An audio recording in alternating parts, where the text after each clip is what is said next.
From Montana's news leader, this is the MTN 530 News. It is great to be back in Big Sky Country.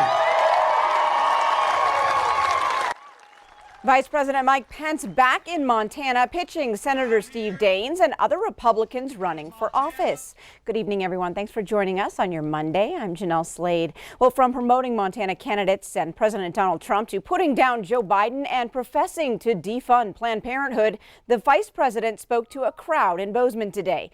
Q2's Russ Riesinger is standing by now with more on his speech. Russ. Well, Jeanelle, Montana getting a lot of attention in this coming election as Republicans try to hang on to both the seat in the Senate as well as Montana's only seat in the House. Vice President Mike Pence here to stump for them, but he spent a lot of time talking about his boss. But I'm here because Montana and America need 4 more years of President Donald Trump in the White House. Now, the vice president was joined on the stage by A.J. Not Afraid, the chairman of the Crow tribe, who endorsed the Republicans who are running, including President Trump. Pence said the road to victory runs right through Montana as he rallied that partisan crowd, making a pitch for Steve Daines, Matt Rosendale, and Greg Gianforte. President Trump, of course, won Montana easily, and Pence played up the job he's done, saying the president has cut taxes, rolled back regulations, and stood for the sanctity of human life. He also praised the job the president has done when it comes to the coronavirus. In our first 3 years, more Americans were working than ever before. In a word, we made America great again.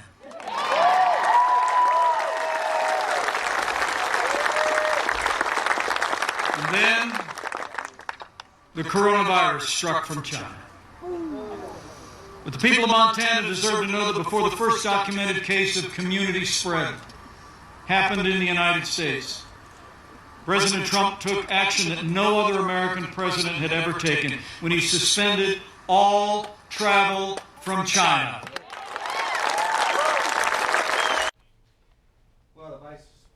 The vice president, as you might expect, also took quite a few shots at Democratic presidential candidate Joe Biden, trying to portray him and both him and Montana Governor Steve Bullock as being what Pence called with the radical left. With the Senate race expected to be very close, it wouldn't be surprising to see either Pence or even the president himself make a trip here before the election. Jeanelle? All right. Thanks so much, Russ. Well, MTN's Gabby Crevitt was at the rally today with several hundred people, and she brings us more from there. Things are just wrapping up here in Belgrade, where Vice President Mike Pence just came to rally on behalf of President Donald Trump, as well as Montana Republicans running for office. The vice president spoke on everything from protecting the Second Amendment to supporting law enforcement across the country. I was just told there was around 700 people that attended the event. Many people on social media were asking, were people wearing masks? We would guess roughly between 10 to 15% of people in the crowd were wearing masks.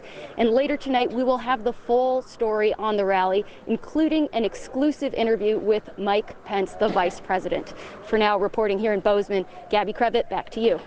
All right. Thanks so much, Gabby. Now, more confirmed coronavirus-related deaths tonight in Montana, bringing the state total to 140. One of those victims here in Yellowstone, the other in Lake County. Riverstone health officials tell us a man in his 70s died on Saturday in a local hospital.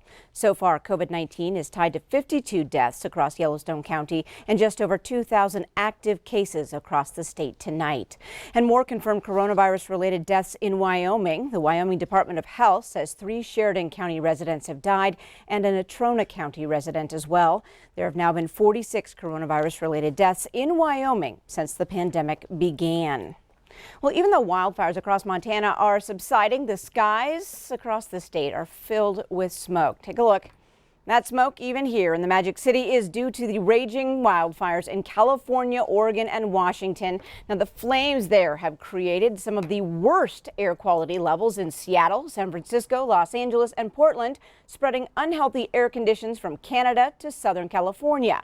At least 35 people have died, and officials describe conditions as apocalyptic. So on the weather scene today, Bob is here, and at the news meeting today, you said the whole week is going to be about smoke itchy eyes. Yeah, I'm afraid tough breathing. Yeah, we were looking at the forecast for that, and take a look at, here it is. You can see here's our smoke forecast, and it covers all of the Pacific Northwest, Montana, and it does cover a good portion of Wyoming. So that's where we are tonight. Let's just go this a little forward. As you see, right on through Thursday into Friday, we're still looking at smoky conditions all the way through the region. It's incredible. Now tonight, we still have red flag warnings for central and southern Montana. Once again, we're looking at high winds, high heat, low humidity. That'll all come together to create a really bad case of fire. If it gets going, they'll burn out they'll actually burn away out of control in a hurry. So you got to be very careful with the fire out there today. And with higher winds moving in, they'll just really catch fire like crazy. Also, we have poor air quality across much of western Montana. Air quality there continues to be in the unhealthy zone. Same thing here in the Billings area. All right, thanks so much, Bob. Well, cloth face masks are now part of our lives, and one Billings doctor says they're better than nothing for filtering that harmful matter. The Centers for Disease Control says cloth masks only catch large particles, but will let smaller particles through. Now, those can irritate your lungs. You can limit your risk of smoke exposure if you stay indoors and limit outdoor exercise. Well, many air conditioners also have a setting to recirculate the air already in a space rather than pulling it in from the outside. So it doesn't hurt if you happen to leave your mask on while out running errands. I think something is better than nothing. I wish everybody had an N95. I think we all do. But under the circumstances, I think if you can put anything over your nose and mouth, that'll filter out some of the larger particles, and no doubt some smaller particles will creep through and maybe irritate the lungs or bronchial tubes. But I have to think that something is better than nothing. And you may need to seek further care in getting an inhaler, or we have lots of other tricks that we can do to help people.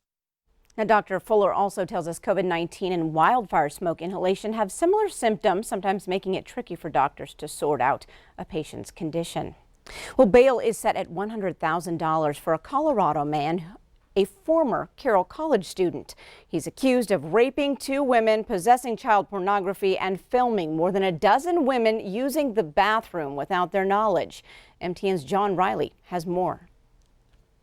22-year-old Connor Andrew Jones appeared via video in Lewis and Clark County Justice Court on 20 total charges, including aggravated sexual intercourse without consent, surreptitious visual observation, and sexual abuse of children. In February, a Carroll faculty member contacted Helena police after they found files on one of the school's SD cards that showed a young woman using the bathroom. In their initial investigation, detectives found a clip on the SD card that appeared to show a man they believed to be Jones setting up a camera in the bathroom. Carroll faculty confirmed to police Jones would have had access to the SD card, and the bathroom could have been in his apartment on campus. Files on the device seized by police from Jones are alleged to contain videos of 16 different women detectives could identify using the bathroom in Jones's apartment, as well as sexual videos of women on campus and an alleged rape. The women in the videos told police they had no knowledge of being filmed at the time and did not give their consent to do so. A Montana Division of Criminal Investigation agent also located more than 700 files that are alleged to contain child pornography, with some depicting a child under the age of 10. Carroll College has confirmed that current and former students were among the victims of the alleged crimes. The college described the situation as deeply disturbing and is actively conducting an internal investigation as well as working with the county attorney's office. Carroll encourages anyone with knowledge about this case, or if they're a victim themselves, to reach out. Reporting in Helena, John Riley, MTN News. Thanks, John. Now, if Jones is able to post bail, he must surrender his passport and wear a GPS device. Well, a former University of Montana basketball player accused of strangling his girlfriend last month says he didn't do it. 20-year-old Nasim Gaskin pleaded not guilty today to felony strangulation and partner family member assault. Charges were filed against the former Grizz player on August 21st after his girlfriend alleged that he pinned her to a bed and strangled her during an argument. Gaskin was let go from the team and is no longer enrolled at UM. Well, if you happen to be a Food Network fan, listen up. Restaurant Impossible is in Billings today. Yellowstone County Commissioner Dennis Pittman says the series that helps failing restaurants turn around in only 2 days with just $10,000 is at Don Louis Mexican Restaurant in downtown Billings. Don Louis will host its socially distanced grand reopening tomorrow night at 7 p.m. Now, entry for a table at that grand reopening stopped on September 11th. And some really good news for our local Jeopardy watchers here on Q2. The popular TV game game show starts back up again tonight for its 37th season.